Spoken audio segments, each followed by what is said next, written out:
Love life, tama, tama. Ilan taon na po Opo, kayo?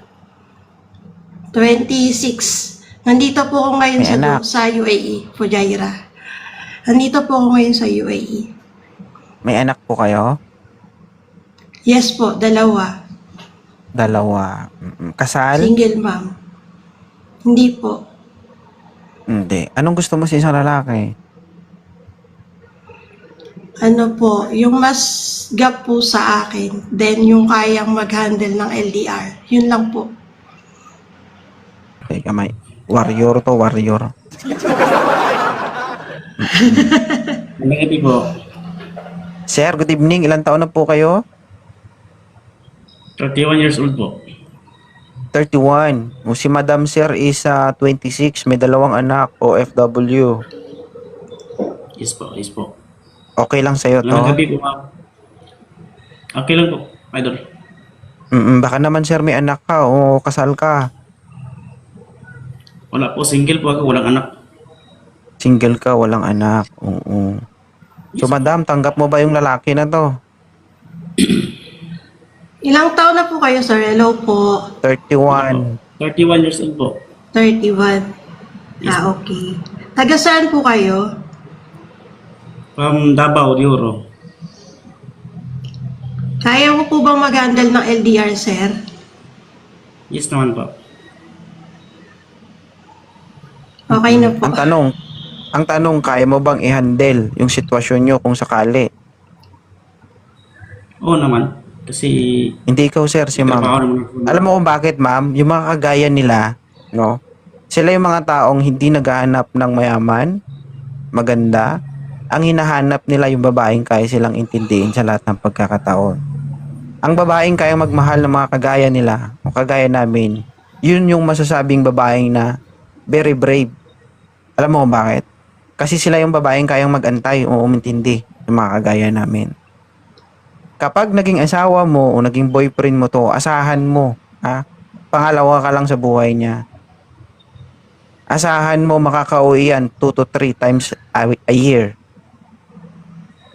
So, whether you like it or not, bago maging kayo, dapat isipin mo muna kung kaya mo. Just like me, nakakauwi ako twice a year lang. So, dapat alamin mo yon. Kasi hindi pwede yung nakapag-isip ka na lang pagdating ng panahon. Active service po ba si sir? Oh, Nasa serbisyo ka po, sir? yes po, yes po. Okay. So, hindi pwede nga kung pag nagsama na kayo, saka mo lang sabihin na, hindi, lagi ka kasing wala sa tabi ko. Hindi. Minsan ka lang kasi umuwi. Hindi pwede yun. Ah, So, Yes po. we need to accept what is the fact. Sabi nga nila. Di ba? Kaya kung gusto mo, kung kaya mong intindihin si sir, why not? Di ba? Ilang years na po sa trabaho si Yes sir? po. magna 9 years po. Magna 9 years. Ano, madam? Okay na po. Eat. Mm-mm. Chat-chat na lang po So, kami. 9 years. Sir, officer o ano? NCO? Hindi po. Kaala po ako ka. Hindi sir, huwag mo sabihin ka lang. Hindi ma'am, nasa service po si ma'am, si sir, pero under ng KA. Op.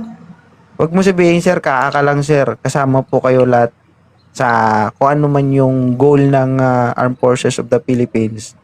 Kung ano yung accomplishment nila, accomplishment nyo din yun. So magkaiba lang po kayo ng pinagdaanan nung pumasok sa serbisyo, pero mali kasing sabihin na KA ka lang. Kasi in terms of operation, pare-parehas lang po tayo lahat. Kumbaga, kung nagme-main effort yung organic, ganun din po kayo. So, parehas lang yan, no? Totoo. So, sa lotol, na nagsiservisyo sa bayan, na kahit sabihin mong hindi ganun ka, ano yung kwan, someday somehow sana, may angat din kung ano man yung benefits na meron sila, no? So, sir, Yes po. ikaw na bala kay ma'am. Okay? Sige po. Sige po, idol. Op. Sige. Thank you po. Thank you. Thank you po. Thank you Diba, po. mabilis lang? Ganyan dapat. Sige. Sige po, Sige po. Idol. Thank you. Sige, sige, sige.